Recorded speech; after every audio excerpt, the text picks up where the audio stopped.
क्या NCERT enough है class 10th के बोर्ड एग्ज़ाम्स में अपीयर करने के लिए? सब कहते तो यही हैं, बट रियलिटी कुछ और ही है। अब बताती हूँ।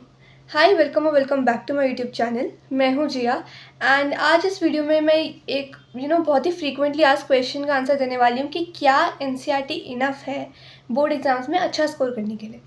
तो मैं पहले बता दूं कि एनसीईआरटी सिर्फ उन लोग, देखो, अगर तुम्हारा गोल है, तुम्हारे गोल पे डिपेंड करता है। अगर तुम्हारा गोल है कि तुम्हें 70 से 80% तक मार्क्स लेके आने हैं, सो हाँ, एनसीईआरटी तुम्हारे लिए मोर देन इनफ है। तुम उसे कर लोगे, तुम्हारे 70 to 80% आ जाएंगे।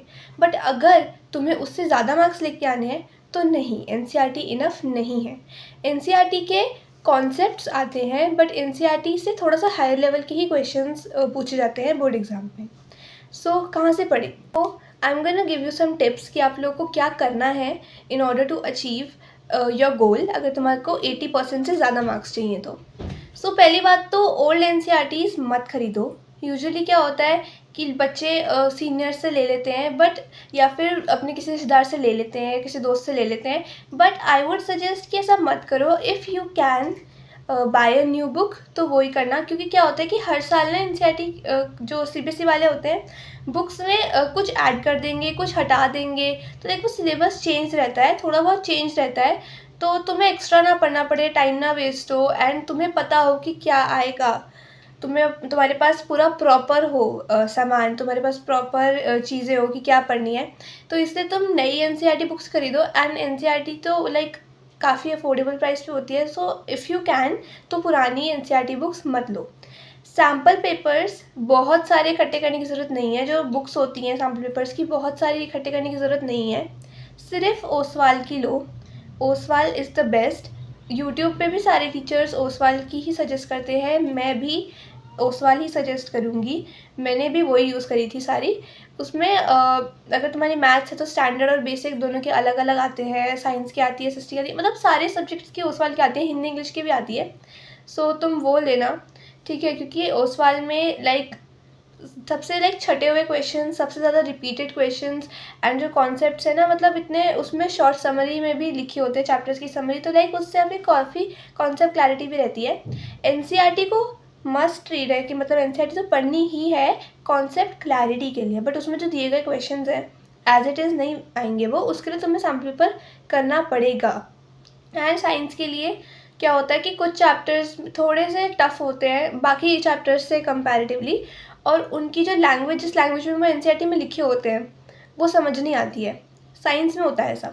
तो उसके लिए तुम्हें लखमीर सिंह, मंजीत कौर की जो बुक आती है वो तीनों का ले लो, क्योंकि एनसीईआरटी से नहीं आएगा डायरेक्ट समझ। अभी तुम्हें लग रहा होगा कि हाँ आ रहा है, क्योंकि अभी स्कूल में ईजी चैप्टर स्टार्ट हुए होंगे। आगे आगे जब तुम्हारे थोड़े थोड़े टफ चैप्टर्स आएंगे तब तुम्हें लगेगा कि नहीं आ रहा समझ। तो इसलिए लखमीर सिंह, मंजीत कौर ले लो, क्योंकि उसमें जो प्रैक्टिस क्वेश्चंस होते हैं उसमें एमसीक्यू भी होंगे, फिल इन द ब्लैंक भी होंगे, मतलब सब होगा उसमें। लॉन्ग क्वेश्चंस भी होते हैं, केस बेस भी होता है, सब कुछ होता है। और एनसीईआरटी के क्वेश्चंस, इंटेक्स क्वेश्चन, उन सब के सोल्यूशंस भी होते हैं। तो वो बुक बेस्ट रहेगी साइंस के लिए। बाकी सब के लिए भी तुम सब ओसवाल के सैम्पल पेपर्स लो, ठीक है। उसके बाद और सैम्पल पेपर की बुक लेते वक्त ये ध्यान रखना कि उस पर कौन सा ईयर लिखा है, कि ये कौन से ईयर का एडिशन है। क्योंकि अगर तुम पुराना लोगे देन अगेन वही बात हुई, मतलब वही रीज़न है कि तुम एनसीईआरटी नई लोगे और फिर सैम्पल पेपर्स तुम पुराने लोगे तो फिर क्या फ़ायदा है। क्योंकि जो नए वाले होते हैं वो रिवाइज एडिशन होते हैं, एंड उसमें जो जो इम्पोर्टेंट है, क्योंकि हर साल सीबीएसई अपना सिलेबस का एंड अपना सारा फॉर्मेट अपने उस पर वेबसाइट पे अपलोड करता है। तो जो ये बुक्स होती हैं वो उसके हिसाब से दोबारा रिवाइज एडिशन बनाया जाता है।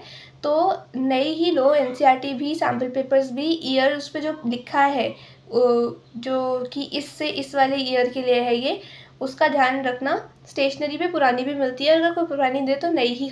सो जो भी मैंने इस वीडियो में टिप्स दी हैं, आई नो ये छोटी सी वीडियो है, मैंने एक छोटे से टॉपिक को लेके ये वीडियो बनाई, क्योंकि मेरे को बहुत सारे डीएम्स आ रहे थे इस क्वेश्चन के बारे में। सो मैंने सोचा कि इस पर वीडियो ही बना देती हूँ। एंड आई होप कि आपको ये काम आएंगी, and this will definitely help you in scoring higher percentage in your class 10th board exams. And thank you so much for watching. Follow for more tips. Thank you so much for watching. Don't forget to subscribe, like, and drop a comment. Bye.